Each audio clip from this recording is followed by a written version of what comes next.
कुरु मे देव सर्वकार्येषु सर्वदा।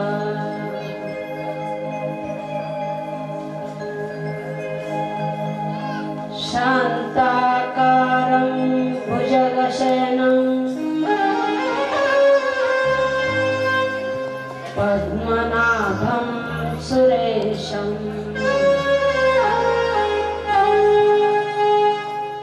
लक्ष्मीकान्तं कमलनयनं योगिविहारगम्यं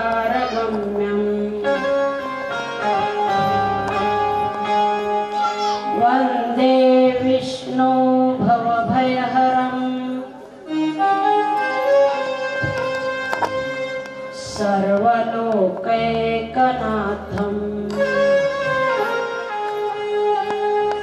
ब्रह्मानन्दं परमसुखदं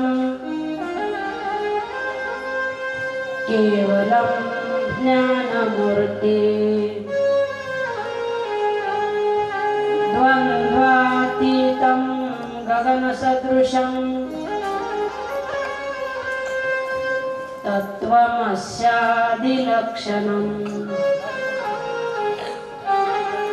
एकं नित्यं विमलमचलं सर्वाधिसाक्षिभूतम् भावातीतं त्रिगुणरहितं सद्गुरुं तं नमामि।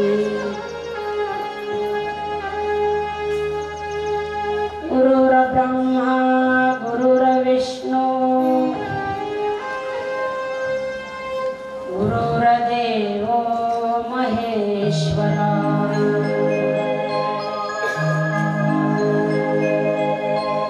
गुरु साक्षात् परब्रह्म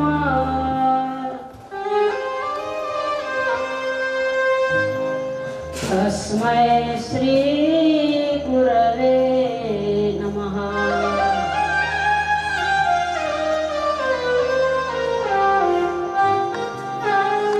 तस्मै श्री गुरवे नमः।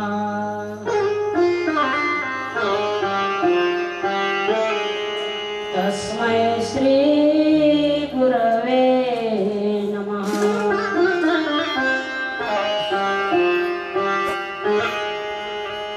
सच्चिदानंद सद्गुरुनाथ महाराज की जय। गोपाल कृष्ण भगवान की जय। अवधूत चिंतनम श्री गुरुदेव दत्त। जय जय गुरुदेव समर्थ। सोहमपुरी महाराज की जय। माधवपुरी महाराज की जय। गुरु माऊली माता की जय। माधवदास महाराज की जय। यमुना माता की जय। सब संतन की जय हो। जय जय गुरुदेव समर्थ। जय जय गुरुदेव समर्थ।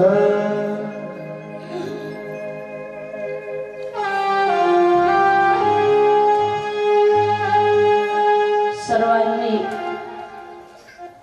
1 मिनिट ध्यान करायचं आहे, गुरुमाऊलीचं चिंतन करायचं आहे आणि नंतर आपल्याला गुरुवंदना घ्यायची आहे। त्या अगोदर सगळ्यांनी मनाची एकाग्रता होण्यासाठी 1 मिनिट ध्यान करायचं। त्या अगोदर 3 वेळेस ओंकार करायचा। माझ्या सोबत ओंकार करायचा, 1 मिनिट ध्यान करायचं आणि नंतर गुरुवंदनेला सुरुवात करायची। सगळ्यांनी सरळ बसा। त्या निमित्ताने आपल्याला सर्वांनाच, लहान थोर सगळ्यांनाच गुरुमाऊलीचं चिंतन घडावं आणि मनाची एकाग्रता व्हावं यासाठी हा तास.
Swami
भगवान की जय। अवधूत चिंतन श्री गुरुदेव दत्त सोहमपुरी महाराज की जय। माधवपुरी महाराज की माधवदास महाराज की जय।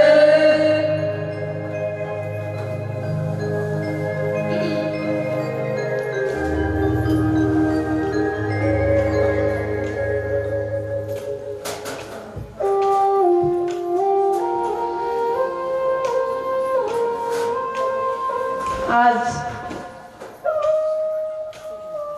आपल्या कार्यक्रमाचा पहिला दिवस तसा कालच झालेला आहे। माधवदास महाराजांची पुण्यतिथी काल झाली, काला झाला आणि आजपासून पुन्हा 7 दिवसाच्या सप्त्याची सुरुवात असते आणि त्या निमित्ताने आपल्याकडे भागवत कथा ठेवण्याऐवजी कानेगाव महात्म्य संयोजकांनी ठेवलेला आहे। या पाठीमागचा एवढाच उद्देश आहे की एवढ्या दुरून दुरून लोक येतात।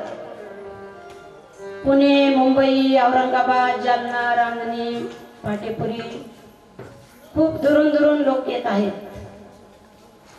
आणि या कानेगावचं महत्त्व काय आहे हे बाहेर गावून येणाऱ्या तर लोकांना कळावंच, पण गावातील सुद्धा ज्या नवीन सुना आलेल्या आहेत, लहान लहान मुलं आहेत, ही पुढची जी पिढी आहे त्यांना या कानेगावचं महत्त्व कळावं, कानेगावचा इतिहास माहीत व्हावा आणि या कानेगाव भूमीमध्ये किती थोर संत होऊन गेलेले आहेत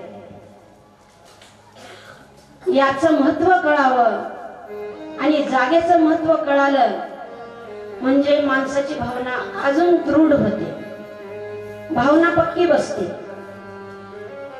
मुंबईच्या व्यक्तीला कानेगावला दर्शनाला येण्यासाठी 2000 रुपये खर्च करून यावे लागतात आणि कानेगावातल्या व्यक्तीला दर्शनाला जायला 1 रुपया लागत नाही। मग त्या व्यक्तीला काहीतरी अनुभव आला असेल म्हणूनच येईल ना। अनुभव आल्याशिवाय तर कोणी येतच नाही एवढ्या दुरून। मग अशी अवस्था होऊ नये ना आपली, तुम्ही काय आणि मी काय, मी पण त्यातलीच आहे की गाईच्या कासाला गेचूड असतं आणि त्यांना काय वाटतं, हा कानेगाव आपलंच आहे, माय आपल्याच आहे, गुरुमाय आपल्याच आहे। संकट आलं की मग गुरुमाय करतील ते होईल म्हणायचं, गुरुमायला नवस करायचा, तेवढ्या ह्याच्या पुरतं करायचं। गुरुमाय आऊकृपा तर करतच नाही, कारण गुरु कधीच आऊकृपा करत नसतात। देव करेल पण गुरु करत नाही। तुम्ही कसेही केलो तरी गुरुची तुमच्यावर कृपाच असते। पण आता हे जुन्या लोकांना खूप अनुभव आलेला आहे आणि त्या अनुभवातून ते वागत आहेत, पण हे पुढच्या पिढीला एवढं माहित नाही आणि मग त्याचा इतिहास थोडक्यात माहित व्हावा या उद्देशासाठी जे आपलं संयोजक मंडळ जे आहे त्यांनी हे कानेगाव महात्म्य आईसाहेब तुम्हीच सांगा असं म्हणून अट्टास केलेला आहे। मी काही कथाकार नाही, मी कीर्तनकार नाही आणि मी ज्ञानी पण नाही, मीच तुमच्यामधलीच मी एक आहे। फक्त एवढाच फरक आहे की थोडस जास्त दिवस साधू संतांच्या सहवासामध्ये, गुरुमाऊलीच्या सहवासामध्ये, माधवदास महाराजांच्या सहवासामध्ये गेलेला आहे जीवन आणि त्याच्यामुळं फार तत्वज्ञान सांगायला मला येत नाही, पण मी जे काही अनुभवलेलं आहे, मला जे अनुभवाला आलं, मला जे पाहायला मिळालं, जे जसा यशोदा कृष्णाचा जसा खेळ, माधवदास महाराज, गुरुमाऊली मायलेकरासारखं, यशोदा कृष्णासारखं असं जे राहत होते, दुसऱ्यांना वाटायचं हे भांडण करून घेतात, पण ते थोडा वेळ भांडल्यासारखं करायचे, लगेच बोलायचे, लगेच चला माय चहा करायचे असं म्हणून लगेच त्यांना हाताला धरून नेऊन चहा करून पाजायचे. हे जे अनुभव आम्ही जवळून अनुभवलेले आहेत, फक्त यामधून तुम्हाला हे मला सांगायचे, फार तत्वज्ञान सांगायचं नाही. आणि एवढ्याच उद्देशासाठी हे कानेगाव महात्म्य ठेवलेलं आहे. अनादी काळापासून संत होऊन गेलेले आहेत, होत आहेत आणि पुढेही होणारच आहे. आणि कोणाची तरी पुण्याईशिवाय हे चलतच नाही ना गाडा. म्हणून पण खूप संत होऊन गेले तरी सगळ्याची कीर्ती सगळ्यांना माहिती नसते, सगळ्यांना इतिहास माहिती नसतो, काही जणांचं माहित असतं, काही जणांचं नसतं. आणि आपल्या तर या कानेगावच्या भूमीमध्ये एवढे थोर थोर संत झालेले आहेत आणि या संताचा इतिहास तुम्हाला सांगायचा आहे. मग त्याच्यामध्ये सोमपुरी महाराज, माधवपुरी महाराज, गुरुमाऊली, माधवदास महाराज, यमुनामाय. आता इथून पुढं, आता आज आपल्याला पावसामुळे उशीर झाला, इथून पुढं आता उद्यापासून गुरुमाऊलीची इच्छा असेल तर, कारण त्यांच्या इच्छेशिवाय तर पानही हलत नाही, वेळेवर कार्यक्रम सुरू होईल. 2 वाजता कथेला सुरुवात होणार आहे आणि 5 वाजता आपल्याला आरती पूर्ण करायचं. तर एवढ्याच वेळेमध्ये मी तुम्हाला दररोज एका संताचं चरित्र सांगणार आहे. आणि ते चरित्र सांगत असताना मला जे काही अनुभव आलेले आहेत किंवा महाराजांनी, माधवदास महाराजांनी लिहून ठेवलेलं आहे, हे माझ्या मनाचं काहीच नाही. सोमपुरी महाराजांचं चरित्र लिहिलंय माधवदास महाराजांनी, माधवपुरी महाराजांचं चरित्र लिहिलंय माधवदास महाराजांनी. पण ज्या वेळेस गुरुमाय आणि महाराज एकत्र बसून गप्पा मारायचे, त्यावेळेस महाराज सहज प्रश्न विचारून जायचे. सोमपुरी महाराजाबद्दल विचारायचं आणि मग त्यांचं बोलणं संपलं, दोघंही उठायचे, मग चहा पाणी व्हायचं, इकडे तिकडे झाले की महाराज मध्ये देवाच्या बाजूला तिथं जायचे आणि तिथं जाऊन लिहून काढायचे. त्यांनी हा इतिहास लिहून ठेवलेला आहे. माधवदास महाराज जर नसते तर आपल्याला सोमपुरी महाराजही कळाले नसते, माधवपुरी महाराजही कळाले नसते आणि गुरुमाऊलीही कळाल्या नसत्या. त्यांनी लिहून ठेवलेलं आहे. यामध्ये या गादीवर बसून माझ्या मनाचं मी एक शब्दही सांगणार नाही आणि खोटं सांगणार नाही. जे सत्य घडलेलं आहे, जे अनुभवलेलं आहे, जे डोळ्यांनी पाहिलेलं आहे, हे मी तुमच्या समोर मांडणार. म्हणून सगळ्या माझ्या माता भगिनी, गुरुमाऊली परिवार, सगळ्यात चांगला शब्द आहे की आपण सगळे एका परिवारातले आहोत. म्हणून लहान मोठे सगळेच या माऊली परिवाराला माझी कळकळीची विनंती आहे की सगळ्यांनी तुम्ही कार्यक्रमाला रोज या आणि ऐका. पुण्यभूमी कानेगावाची गाथा त्रिवेणी संगमाची हा ग्रंथ लिहिला आणि दूरदूरच्या लोकांनी सगळ्यांनी वाचलाय सुद्धा. पण आणखीन बऱ्याच जणांच्या हातात ग्रंथ नाही. असू द्या, वाचनापेक्षा ऐकलेलं आणखीन जास्त लक्षात राहतं. म्हणून निदान ऐकायला तरी दररोज या. कामाची ओढ करू नका. आजारी पडलं तर सहज 7 दिवस जातात. गुरुमाऊलीच्या कृपेने तुम्हाला सुखी ठेवले, मग त्या सुखात माईच्या कृपेने चांगले चला आपण त्यांचं चरित्र ऐकायचंय आपल्याला. असं म्हणून एवढे 4 दिवस बाजूला ठेवा कामाचे आणि जरूर ही कथा ऐकायला. तुम्हाला वाटेल भागवत नाही, त्याच्यात काय रंग येणार आहे. आपल्याला रंग येणे हे नाही, आपल्याला आवश्यक काय आहे 7 दिवस आपण भागवत ऐकतो, त्यातले तत्व किती लक्षात घेतो आपण? 7 दिवस ऐकतो, आपल्या लग्नासारखे लग्न करतो, पाळणा घालतो, आपण हे करतो, करू नये असं नाही, बिलकुल करायचं, जरूर करा, पण त्याच्या पाठीमागचे तत्व लक्षात घ्या. आणि ही जी गुरुभक्ती आहे सगळ्या भक्तीचं मूळ आहे. सिंचन करिता मूळ वृक्ष ओलावे सकळ. ही गुरुभक्ती अशी आहे की झाडाच्या बुडाला पाणी घातलं म्हणजे आपोआप सगळ्या फांद्यांना पाणी जातं. त्याला प्रत्येक फांदीला पाणी टाकत बसावं लागत नाही. आणि सगळ्या भक्तीच्या मुळाशी ही गुरुभक्ती आहे. आणि आपण भाग्यवान आहोत की तुम्हालाही गुरु लाभलेले आहे आणि मलाही लाभलेले आहे. आपलं काहीतरी पूर्वीचं पुण्य आहे म्हणून आपल्याला एवढ्या थोर संतांचा सहवास भेटलेला आहे. म्हणून सगळ्यांना कळकळीची विनंती आहे, आपण आज आहोत, उद्या आहोत की नाही माहिती नाही. मी आज तुम्हाला बोलते, पुढच्या वर्षी आहे की नाही कोणाला माहित. गेल्या वर्षी सारखं कोरोना झाला की गेलं त्याच्यात.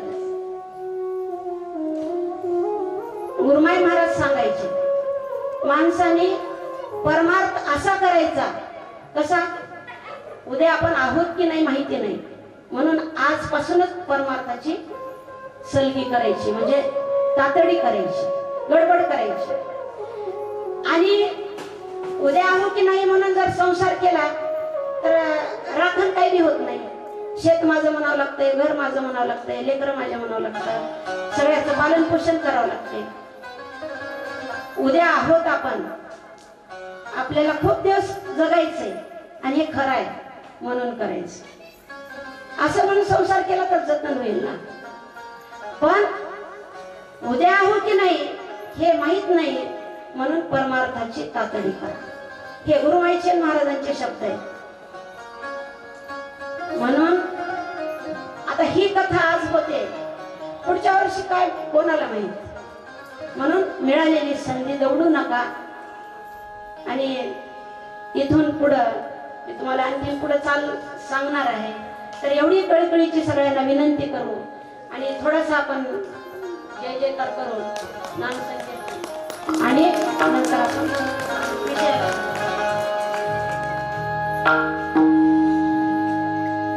गुरुदेव तुम्हारी जय जय हो, गुरुदेव तुम्हारी जय जय. सगळ्यांनी काय वाचवा. गुरुदेव तुम्हारी जय जय हो, गुरुदेव तुम्हारी जय जय हो, गुरुदेव तुम्हारी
बहुदानशूर कान्हरदेव राजा यदुवंशी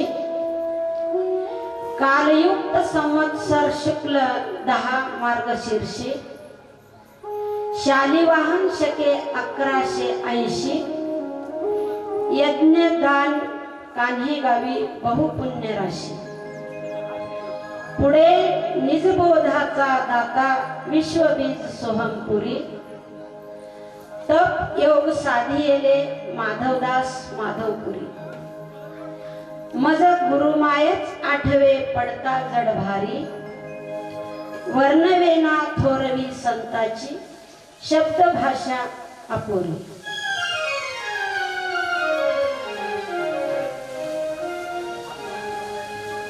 सुमारे 800 वर्षाचा इतिहास आहे कानेगावचा आणि याला साक्ष आहे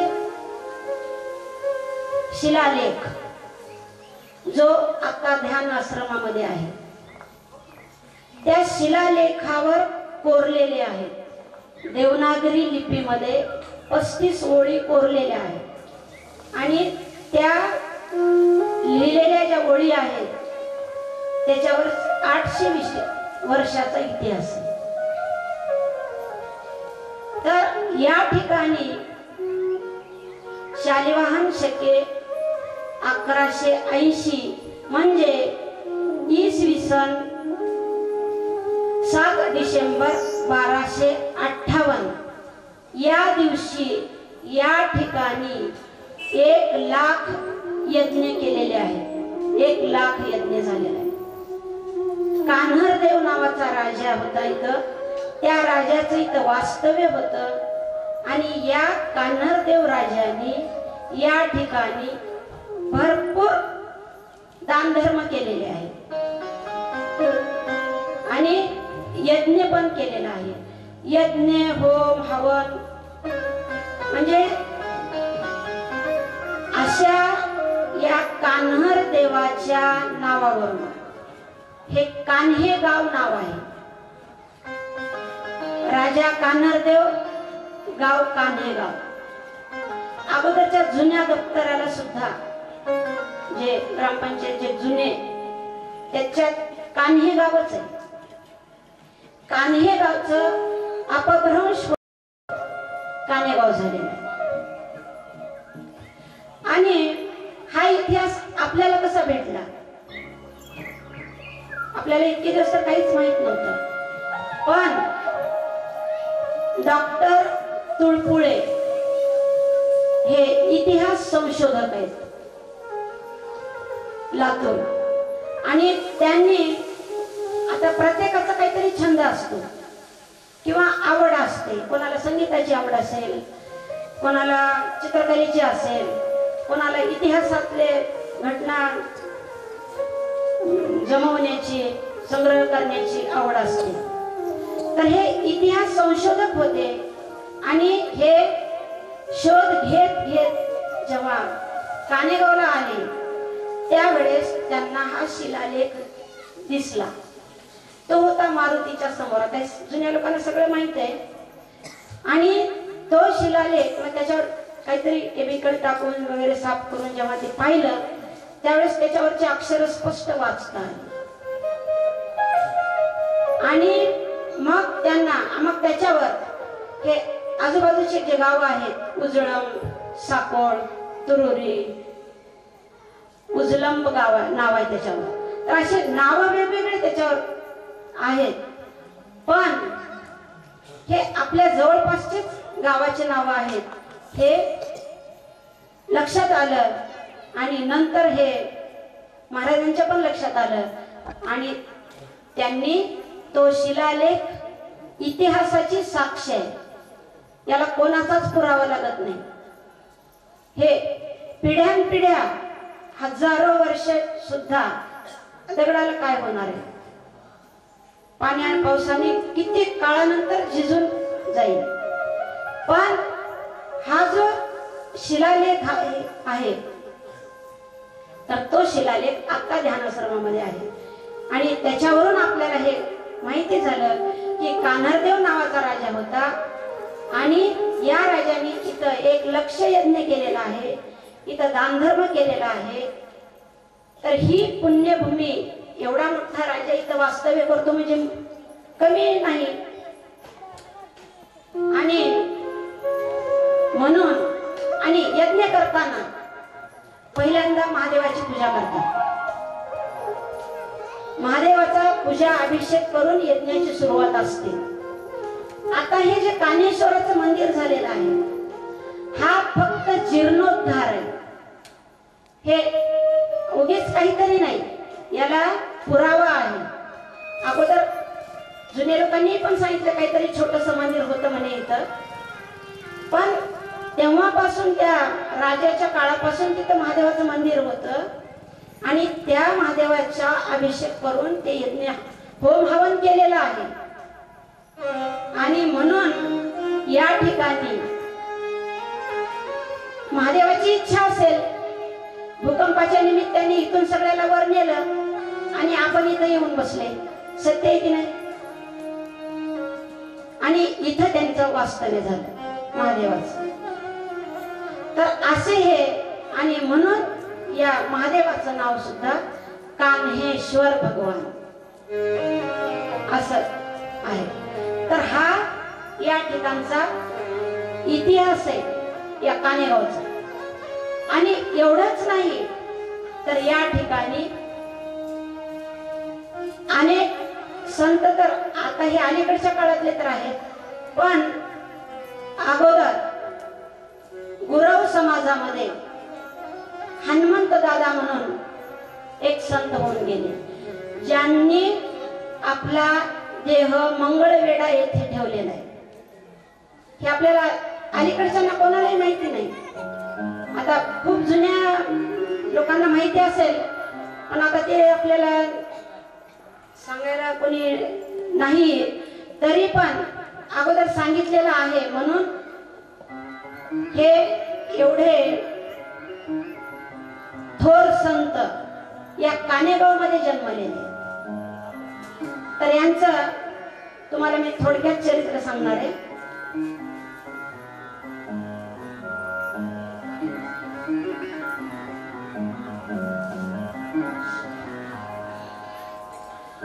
या गुरव समाजामध्ये हनुमंत दादा जन्माला आले.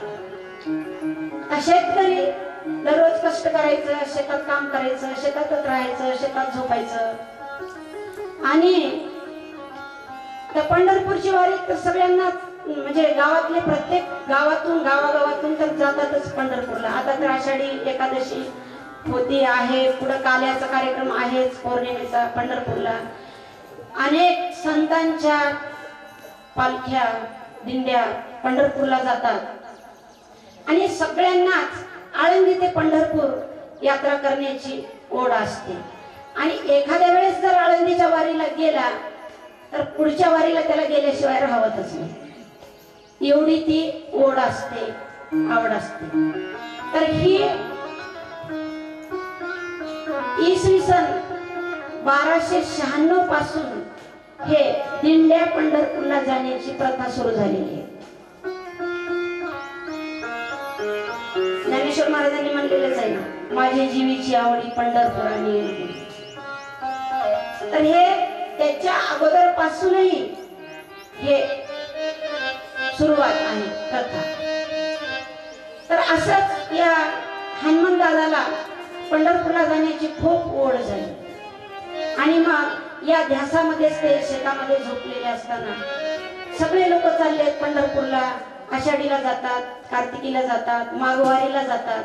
आणि आपल्याला काय जायला मिळत नाही. पूर्वी वाहनही नव्हते ना, चालत जावं लागायचं. आणि त्यावेळेस मग हे या ध्यासामध्ये शेतामध्ये झोपले आणि पहाटे त्यांना जाग आली. सकाळी पहाटे झोप लागली आणि सकाळी जाग आली. सूर्याचे किरण अंगावर पडले आणि डोळे उघडून पाहतात तर काय, वाळू अंगाला लागलेली आहे, चंद्रभागा दिसते, एकदम दचकून उठून बसले. हे काय, आपण तर पंढरपुरात आहोत, हे असं कसं काय घडलं? आणि मग त्यांच्या ध्यासाला ते फळ आलं. एवढा ध्यास जर देवाचा झाला तर देव भेटल्याशिवाय राहत नाही, हे इतिहासाचे साक्ष आहेत. कृपा त्या पांडुरंगाची, कृपा त्या पांडुरंगाची, कृपा त्या पांडुरंगाची, कृपा त्या पांडुरंगाची, कृपा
पांडुरंगाची कृपा झाली आणि त्यांच्या कृपेमुळं ते पंढरपुरात दिसत आहे. आणि एकदम सगळीकडे पाहिलं, वारकरी मंडळी दिसत आहेत. आणि मग त्यांना वाटलं की आपण आता एवढ्या ध्यासाने पंढरपूरला आलो. आणि काही दिवस ते तिथं राहिले. दररोज नाम ध्यान नामस्मरण करत राहायचं, चंद्रभागेचं स्नान करायचं, देवाचं दर्शन घ्यायचं. आता त्यांना खूप आनंद झाला आणि आता त्यांनी विचार केला की आता त्या मोहामध्ये जायला नको. आता परतून आपण कानेगावला जायचं नाही, परतून आपण त्या संसारामध्ये जायचं नाही. आणि आता आपण या पंढरपुरामध्येच देवाचं नाव घेत राहायचं. आणि हळूहळू त्यांनी तिथंच त्या पंढरपुरात बरेच दिवस राहिले. आणि पुढे ते मंगळवेढ्याला गेले आणि मंगळवेढ्याला जाऊन त्यांनी शेवटचा श्वास घेतला. आणि त्या हनुमंत दादाची समाधी, हनुमंत दादाचा देह मंगळवेढ्याच्या ठिकाणी त्यांनी ठेवलेला आहे. तर एवढे थोर संत आपल्या या कानेगावच्या भूमीमध्ये झालेले. आता हा जुना इतिहास झाला, पण याच्या पुढे सुद्धा आता की माधवपुरी महाराज याच कानेगाव मध्ये जन्मलेले आणि भक्तीचा अंकुर इथंच फुटलेला आहे. आता या कानेगाव शहराबद्दल जर सांगायचं झालं तर आपल्या सगळ्यांना माहिती आहे की कानेगाव कसं होतं अगोदर. थोडेसे घर, एकदम गरिबीची परिस्थिती, आजूबाजूचे लोक मजूर कुठे मिळतात, मजूर जर शोधायचा असेल तर चला कानेगावला, शेंगा काढायला बोलवा, कापूस काढायला बोलवा, काही असं. तर ही जुनी प्रथा होती किंवा त्या काळी, म्हणजे आम्ही लहान असताना पण चला. पण आज प्रत्येक घरामध्ये नोकर वर्ग आहे. एक एकर 2 एकरचा माणूस सुद्धा घरामध्ये सुखी आणि समाधानी आहे. मग हे कोणाची कृपा आहे? कष्ट त्यांनी केलेत आणि त्याचे फळ आपण चाखत आहोत. दररोज पंचपक्वान्नाचं जेवण आहे की नाही? मग हे कोणाची कृपा आहे? कोणाचे कष्ट आहे? आणि म्हणून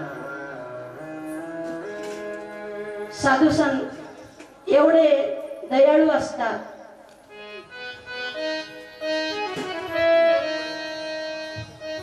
कृपाळू सज्जन तुम्ही संत जन. आणि त्यांची कधीच अवकृपा होत नाही. म्हणून गुरुमाऊली माधवदास महाराज, माधवपुरी महाराज, सोमपुरी महाराज या सगळ्यांची आपल्यावर कृपा आहे. आणि त्यावेळेस ही परिस्थिती तर आहेच, पण गावाला जर कुठे जायचं असेल जुने लोक तर एक शर्ट असायचा म्हणे. आणि मोठ्या कुटुंबामध्ये एकच शर्ट आहे. गावाला निघालं की ते शर्ट सोबत घेऊन जायचं. मग ज्या पाहुण्याकडे जायचंय त्या गावाच्या शेजारी गेलं मग ते शर्ट काढायचा, आपण अंगात घालायचा आणि मग त्या पाहुण्याकडे जायचं. पुन्हा जाऊन आलं की पुन्हा काढून ठेवायचा आणि पुन्हा बनियान आणि धोती. एवढी बिकट परिस्थिती तेव्हाची होती, पण आता तशी परिस्थिती राहिलेली नाही. म्हणून पवित्र ते कुळ, पावन तो देश, जेथे हरीचे दास जन्म घेते. मग ज्या ठिकाणी संत जन्माला येतात त्या ठिकाणी कुळही पवित्र लागतं, देशही पवित्र लागतो. आपला भारत देश महानच आहे.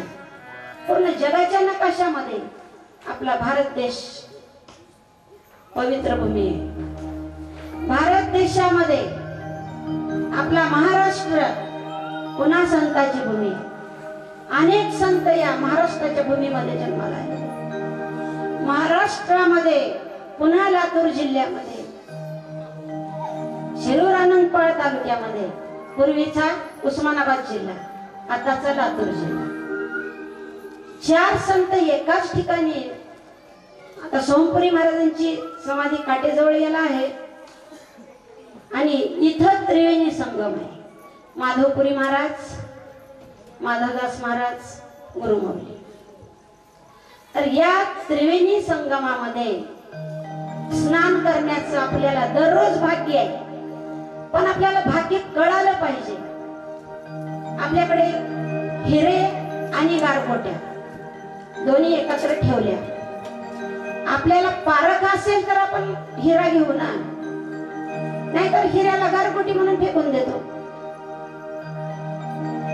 ज्या वेळेस तुकडोजी महाराज आणि गुरुमाऊली ची पंढरपूरला भेट झाली, भेट झाल्यानंतर पुन्हा त्यांनी कानेगावला आले.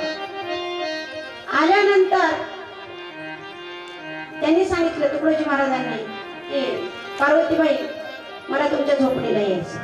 आणि ते झोपडीला आले. पण सगळीकडे उकिरडे, हे कचरा, साधी झोपडी पाहिल्यानंतर तुकडोजी महाराजांनी सगळ्यांना उद्देशून सांगितलं, हे जुन्या लोकांना माहित आहे की अरे बाबांनो, तुमच्या गावाला हिरे रत्न आलेले आहेत, त्यांची पारख करा, तुमच्या जीवाचं कल्याण करून घ्या, हिरे आहेत. आणि असं जेव्हा त्यांनी सांगितलं त्यावेळेस सगळ्यांना मग लक्षात आलं कसं असतं. आपल्या आपल्या घरच्या घरी आहे आपलं, चला. पण जेव्हा बाहेरून माणूस येऊन आपल्या घरातल्या बद्दल सांगतो त्यावेळेस मग वाटतं अरे हे खरं आहे की. अशा पद्धतीने आपल्याला वेळोवेळी हे संत जागे करतात. म्हणून काय सांगू मी या संताचे उपकार, माझा निरंतर जागमे, माझा निरंतर जागमे.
या साधू संतांचे आपल्यावर आहेत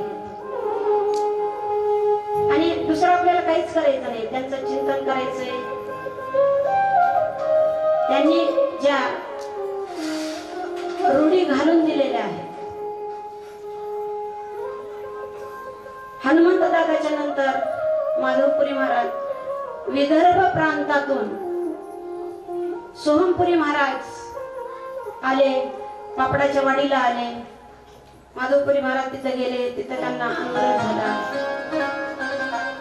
1910 मध्ये माधवपुरी महाराजांचा जन्म झालेला। पुढं 1913 मध्ये गुरुमौलीचा जन्म झालेला।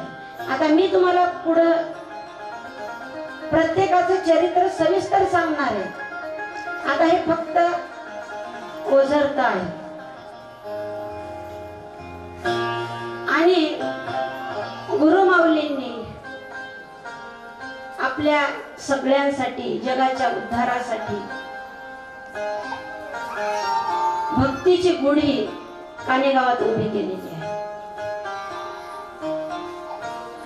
आणि जे देव सुद्धा करू शकत नाही असं संत करतात। म्हणून संताचा महिमा नवर्णवे सीमा, नवर्णवे सीमा, संताचा महिमा नवर्णवे सीमा, संताचा महिमा नवर्णवे सीमा, ना होय ते कामा करुणी गावी, ना होय ते कामा करुणी गावी।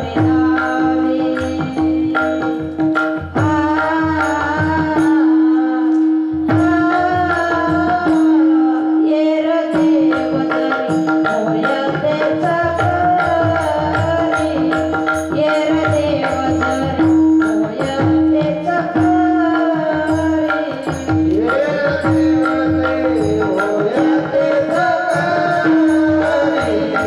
येर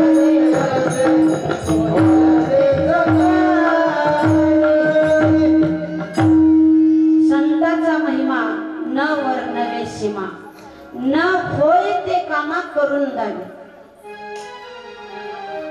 येर तरी होय तेच करी, संताची बरोबरी होईना तेच। देव होईल तेच करेल, पण संत जे देवही करू शकत नाही ते संत करतात। एवढी महान शक्ती या संतांमध्ये, गुरुमध्ये असते। प्रारब्ध बदलण्याची ताकद गुरुमध्ये असते। आपल्या प्रारब्धात समजा नसेल आणि आपल्या गुरुच्या जर मनात आलं की ह्याला हे करायचं, तर आपल्या शिष्याचं, आपल्या भक्ताचं प्रारब्ध बदलण्याची ताकद गुरुमध्ये असते। एवढे हे संत थोर आहेत।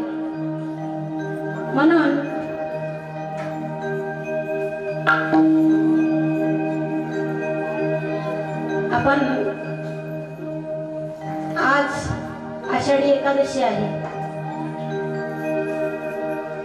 त्या निमित्ताने आता एकादशी बद्दल कीर्तन झालेलं आहे, रात्री पण झालेले आहे. आणि ही जी एकादशी आहे देवशैनी एकादशी आहे. 4 महिने देव झोपतात. या काळामध्ये शुभ कार्य कोणतेही केल्या जात नाही. आणि कार्तिक एकादशीला देव उठणी एकादशी म्हणतात, आषाढी कार्तिकी. आणि गुरुमाऊलींनी आपल्या सगळ्यांना हे पंढरपूर आहे आणि ही जी वाहणारी नदी आहे ना ही चंद्रभागा आहे. गोपाळपूर नाव सुद्धा कसे ठेवलेत बघा. हे त्यांनी ठेवलेले आहेत, आपण नाही. हे पंढरपूर आहे, प्रति पंढरपूर आहे. इथं ब्रह्मांड आहे असं म्हणायचे महाराज. हे ब्रह्मांड आहे, ब्रह्मांड.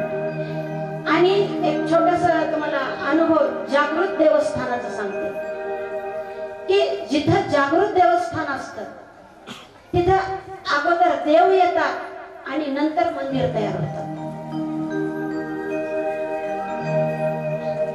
तुम्ही आळंदीचं पहा, देहूचं पहा.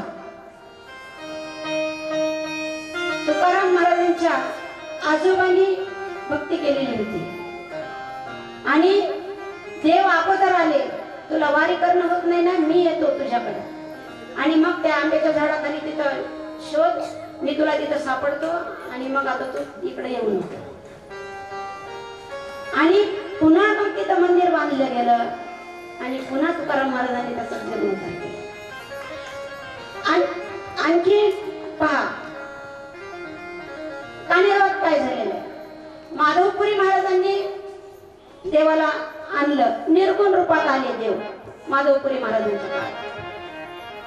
सगुण रूपात कोण आणलं? गुरुमाईने आणलं.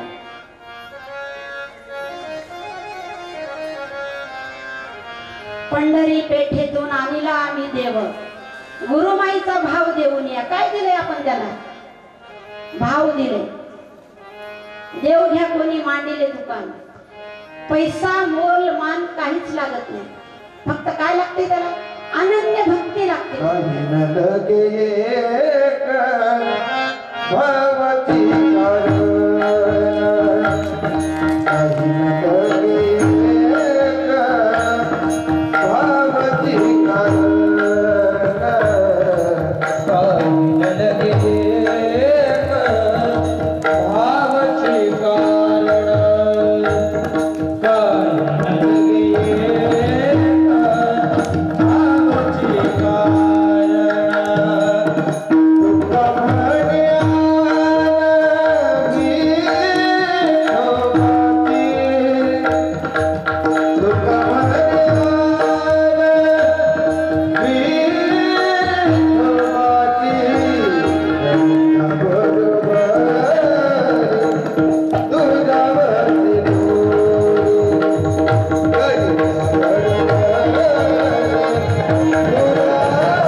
माझ्या मंदिरात आला सावळा श्रेयारी, काही घेना तिळ भरी, चाड अनन्याची धरी. अनन्य भाव, अनन्य भक्ती एवढंच लागतं देवाला. आणि त्या भावनेसाठी पंढरपुरातून देव कानेगावला आलेला आहे. आणि किती तुम्हाला संत माधवदास महाराजांनी साक्षी पुरावे दिलेले. पंढरीचा देव आला रे कानेगावात घंटा वाजला, अनुहाताचा मृदंग करून, आसन पालख्या शृंगारून. इथं दिंडी निघते, इथं पालखी निघते, जिथं टाळविण्याचा गजर होतो तिथं देवाचं वास्तव्य. साक्ष पुराव्या सहित सांगितलेलं आहे त्यांनी की पंढरपूरचा देव कानेगावात आलाय. आणि शेवटी सुद्धा त्यांनी प्रयाणाच्या वेळेस सुद्धा सांगितलंय की देवाने येऊन माझं समाधान केलेलं आहे.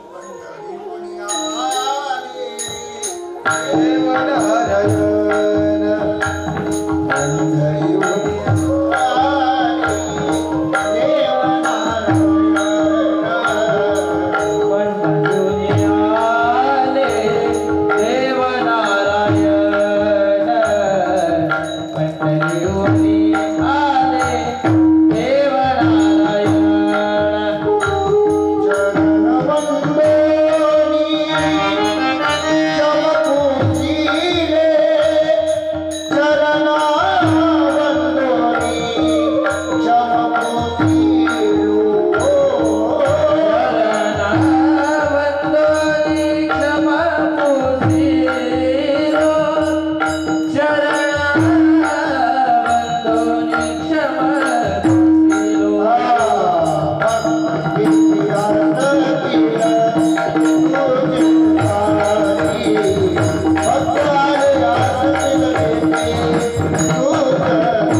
असं या साधू संतांनी आपल्याला ठासून सांगितलेलं आहे की पंढरपूरचा देव कानेगावला आला.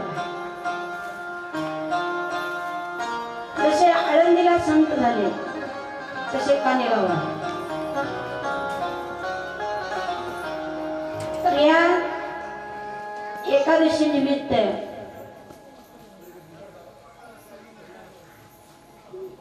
जे आपल्याला नियम सांगितलेले आहेत, एकादशी करणं एकदम चांगलं आहे. दोन्ही दृष्टीनं, आरोग्याच्याही दृष्टीनं आहे आणि धार्मिकही. 15 दिवसाला एक उपवास करायला काही हरकत नाही. आणि धार्मिकही महत्व आहे याच्या मागे. आणि नुसती एकादशी करायच नाही, दररोज तुळशीला पाणी घालणं. जयाची द्वारी तुळशी वृंदावन, वैकुंठ भुवन त्याची घर. प्रत्येकाच्या घरात तुळशी असली पाहिजे आणि आपल्याकडे आहे, असते. आणि पंढरीची वारी. आता एक लक्षात घ्या, गुरुमाईनी कानेगावच्या लोकांना वारी आषाढीची लावली नाही. आपल्या मनाने जातो, पण गुरुमाऊलींनी वारी लावलेली आहे माघ वारी. माघ वारी का लावली? कारण साधू संतांना त्रिकाल ज्ञानी असतात. भूत भविष्य वर्तमान तिन्ही काळातलं ज्ञान त्यांना असतं. त्यांना माहिती होतं की आषाढीला आपली वारी आहे. माघ वारीला आपल्या इथले खूप लोक जातात, माघवारी माईने लावलेली आहे म्हणून.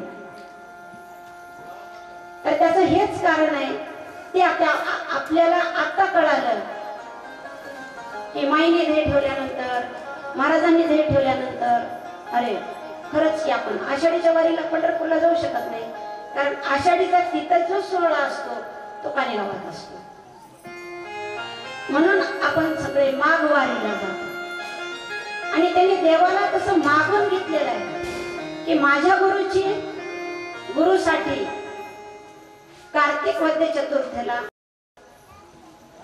येतात आणि माझ्यासाठी आषाढ वद्य चतुर्थीला यावं. आणि आम्हाला सुद्धा सांगितलंय आषाढी कार्तिकी ही पंढरपूरची, हेच पंढरपूर आहे, ही चंद्रभागा आहे, याच पंढरपूरला येईल. आणि खूप लोक, अजून बरेच जण तिकडच्या वारीपेक्षा ह्या वारीला नेमाने येतात.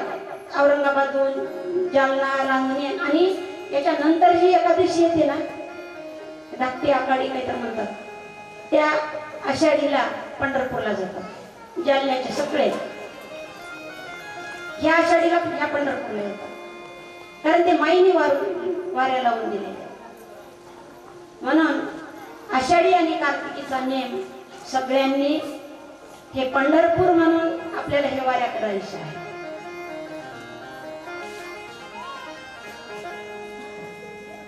त्याच्यानंतर आपल्या माऊली परिवार, गुरु माऊली लेखमाता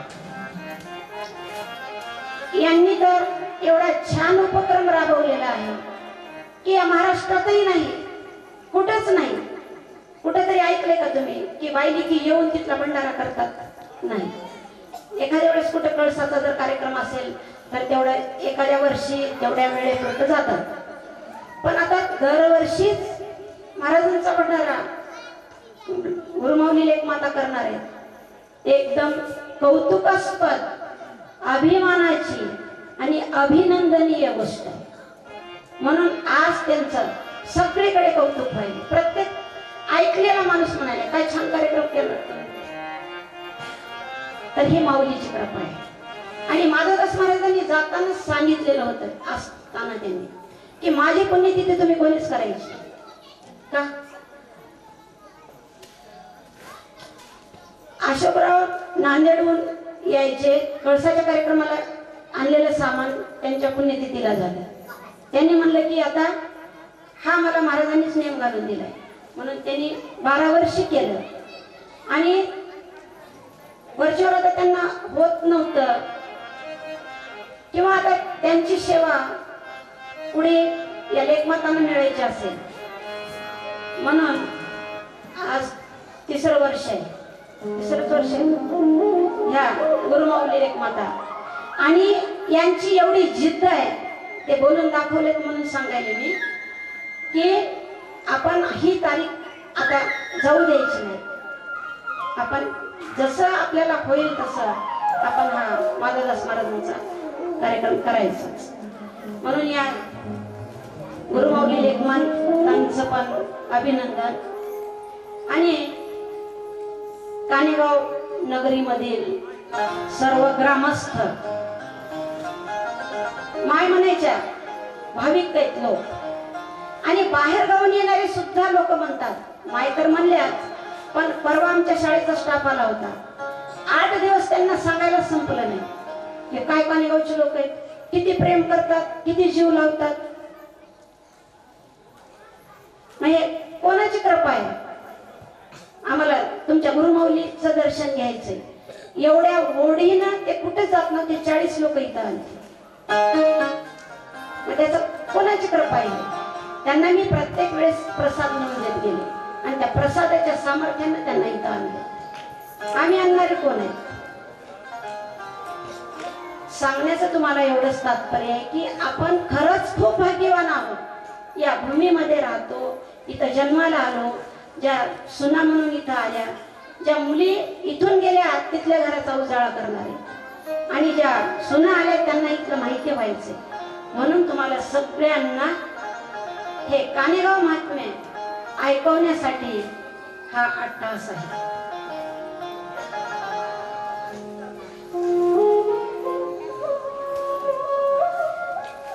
आता आषाढी एकादशी निमित्त आपण आता यांच्याकडून पांडुरंगाचं एक ऐकू. त्या अगोदर मी एक तुम्हाला संत माधवदास महाराजांचं भजन ऐकवते, नंतर आपण यांचं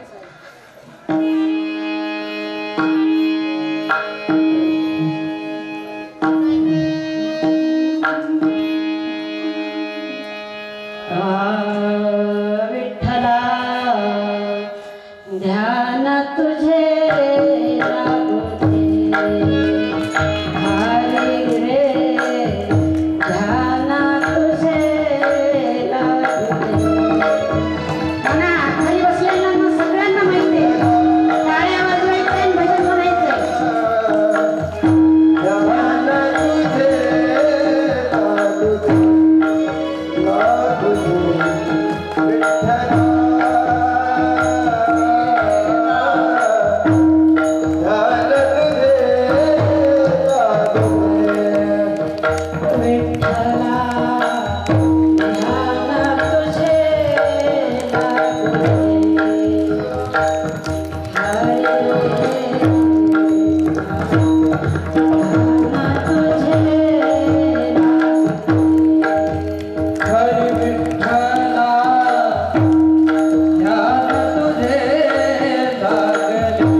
मन भरोनी माधवाचे मन भरोनी रूप तुझे पाहुनी विठ्ठला ध्यान तुझे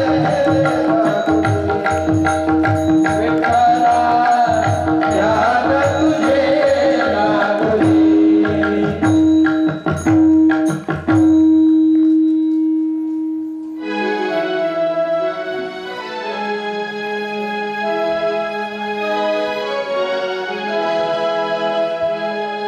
ओ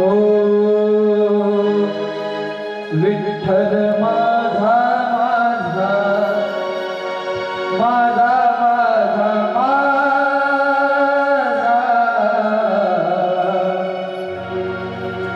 विठ्ठल माझा मी विठ्ठलाचा विठ्ठल माझा माझा माझा माझा माझा विठ्ठल माझा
ती कथा वेळेवर सुरू होऊ शकली नाही म्हणून 1 तास उशिरा आणि 1 तास त्याच्यामुळे पुढे गेलेला आहे. यानंतर हरिपाठ आजचे आहे वेळ, त्यानंतर कीर्तन आहे संध्याकाळी पुन्हा.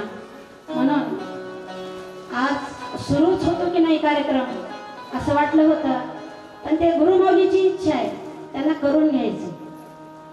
आपण करणारे कोणी नाही, करून घेणारे समर्थ आहेत. म्हणून मला जसं माझ्या थोडक्या भाषेमध्ये तुम्हाला जसं सांगता आलं तसं मी सांगितलेलं आहे. आणि मुकं करोति वाचालम पंगु लंघयते गिरियम यत् कृपातमहं वंदे परमानंद माधव. जर त्याची कृपा झाली तर लंगडा डोंगर ओलांडतो, त्याप्रमाणे आम्हाला मुक्याला त्यांनी वाचा फोडलेली आहे. मी काहीच बोलत नव्हते, 10 वेळेस बोललं तर 1 वेळेस बोलायचं आणि सारखं माय म्हणायच्या, माधवराव हे बोलतच नाही बघा, माधवराव हे बोलतच नाही बघा. बोलतच नाही म्हणून त्यांनी बोलायचंच काम लावलं. म्हणजे त्यांची कृपा आहे आणि दुसरं काही बोलता येत नाही. पण या विषयावर जर विषय निघाला तर मी किती वेळ बोलते हे मलाही कळत नाही. मग हे त्यांची शक्ती आहे, हे माझं नाही. म्हणून मला जेवढं काही बोलता आलं, जेवढं तुम्हाला सांगता आलं तळमळीनं तेवढं मी सांगण्याचा प्रयत्न केलेला आहे. आणि इथून आता आज कानेगाव महात्म्य होतं, उद्या सोमपुरी महाराजांचं चरित्र आहे. ठीक 1:30 वाजता भजनाला सुरुवात होईल, 2 ला कथेला सुरुवात होईल. त्यानंतर माधवपुरी महाराजांचं चरित्र आहे 3ऱ्या दिवशी. 4थ्या दिवशी गुरुपौर्णिमा आहे, आपल्याला कार्याला जावं लागतं, त्याच्यामुळं कथेची वेळ थोडीशी लवकर घेण्यात येईल. आणि त्यावेळेस यमुना माऊलीचं पण आहे आणि गुरुचं महत्त्व या विषयावर बोलायचं. त्याच्यानंतर 5वा दिवस आहे गुरुमाऊलीचं चरित्र सांगायचं आहे. 6वा दिवस आहे माधवदास महाराजांचं चरित्र सांगायचं आहे. आणि 7व्या दिवशी जशी कोणत्याही ग्रंथाला अवतरणिका असते, म्हणजे पहिल्या अध्यायात काय झालं, दुसऱ्यात काय झालं, तिसऱ्यात काय झालं, 4थ्यात काय, असं तसं एकदम ओझरता आढावा घेईन मी की पहिल्या दिवशीपासून काय काय सांगितलं ते. आणि संत माधवदास महाराजांची ग्रंथ संपदा, कारण त्यांनी हे ग्रंथ लिहून ठेवले, त्यांनी कोणाला दाखवले नाही, पण ताजा स्वयंपाक आम्हाला खाऊ घातला. ते अभ्यासाला बसून उठले तिथं लिहिलेलं असायचं, आमचं लक्ष तेवढ्यावरच असायचं. कानेगावला आलं की महाराजांच्या उशीच्या मागं काही चिठ्ठी भेटते का पाहायची. मग ती चिठ्ठी पाहिली, त्याच्यावर श्लोक तर असायचा, अभंग तर असायचा. आणि मग ते आम्ही इथून शहराला जाईपर्यंत पाठ करत जायचं. आणि मग त्यांनी एकदा चाल सांगितली की जशाला तशी चाल डोक्यात फिट राहायची. आणि पुन्हा येऊन म्हणून दाखवलं की पुन्हा काय करायचे की शाबासकी द्यायचे, पाठ थोपटायचे आणि दुसरं भजन बक्षीस. याच्यामध्ये किती पाठ आहेत मलाही माहिती नाही, पण जेव्हा हे गाथा सगळ्यांच्या हातात आली तरी त्यांनी तेवढा जास्त कोणाला दिलेले नव्हते. मग आता ह्या महाराजांनी गाथेचा सगळ्यांना आता दिलेली आहे, भजनं चालू आहेत. कोणी स्वतःच पढाई कशाला करेल. आणि संत तर ओळखूच येत नाही, देव ओळख देत नाही आणि संत ओळखूच येत नाही.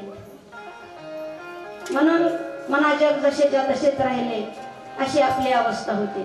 पण असं होऊ नये, काही का होईना आपल्याला त्यांचा लाभ घेता यावा आणि आणखीन आपल्याला ह्या भूमीबद्दल आदर वाटावा, भाव दृढ व्हावा, एवढ्यासाठीच हे कानेगाव महात्म्य आहे. आणि ही जी माझी वेडीवाकडी सेवा आहे, आपण सगळ्यांनी शांतपणाने ऐकून घेतला तर ह्या श्रोते मंडळीच्या गायक वादक साथ देणारे आमचे खूप म्हणजे भागवताचार्य आहेत, गायनाचार्य आहेत, मृदंगाचार्य आहेत. मला त्याच्यातलं काहीच येत नाही, तरी पण ते साथ द्यायले, ही किती मोठी गोष्ट आहे. म्हणून तुम्ही सगळ्यांनीच हे 7 दिवस मला सांभाळून न्यायचे. आणि अशा प्रकारे आपण आनंद घ्यायचा आणि द्यायचा आहे. एवढे बोलून मी माझ्या सेवेला विराम देते. गुरुदेव तुम्हारी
जय